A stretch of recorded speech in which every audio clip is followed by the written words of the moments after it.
ముందుకు రమ్మా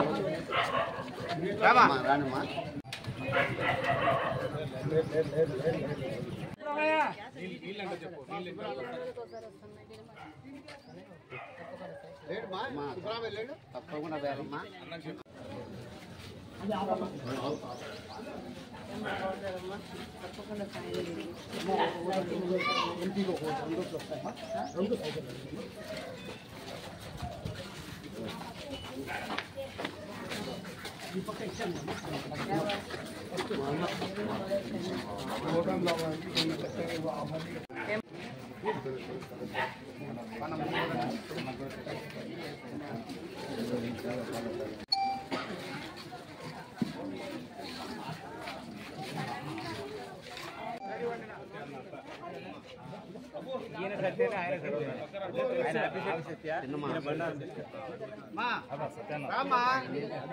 ఎట్లా బాధ రాకపోతే నమస్తేనా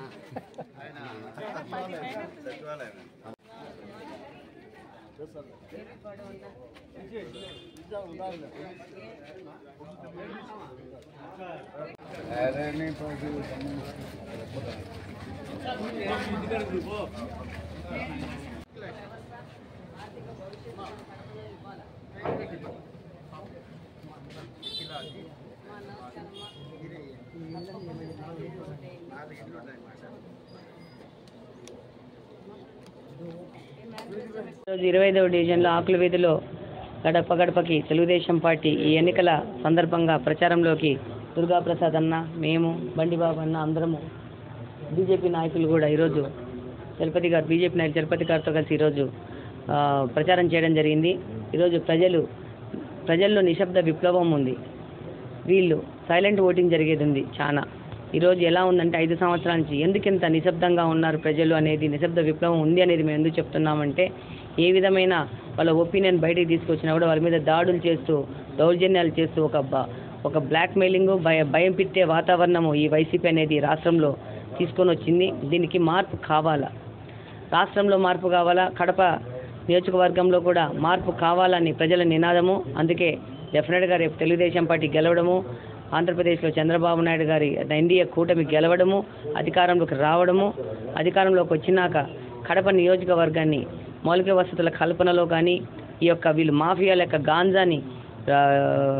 గాంజాకు నిలయంగా ఈ యొక్క కడపను తయారు చేస్తున్నారు. దీని మీద వ్యతిరేకంగా పోరాడడం జరుగుతుంది.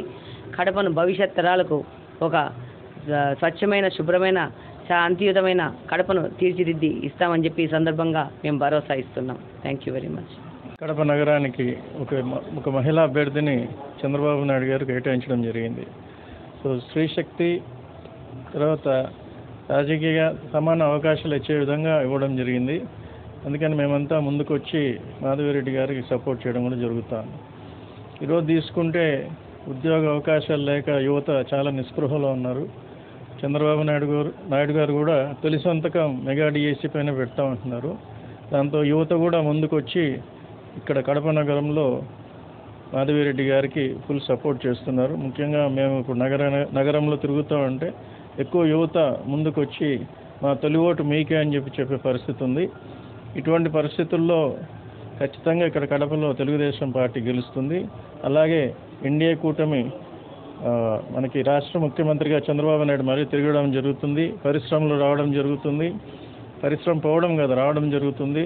ఉపాధి అవకాశాలు ఉంటాయి, ఉద్యోగ అవకాశాలు ఉంటాయి. కనుక ఓటర్లు కూడా ఆలోచించి తగు నిర్ణయం తీసుకొని కడప నగరంలో మాధవిరెడ్డి గారికి ఓటేయాలని చెప్పి విజ్ఞప్తి చేస్తున్నాం.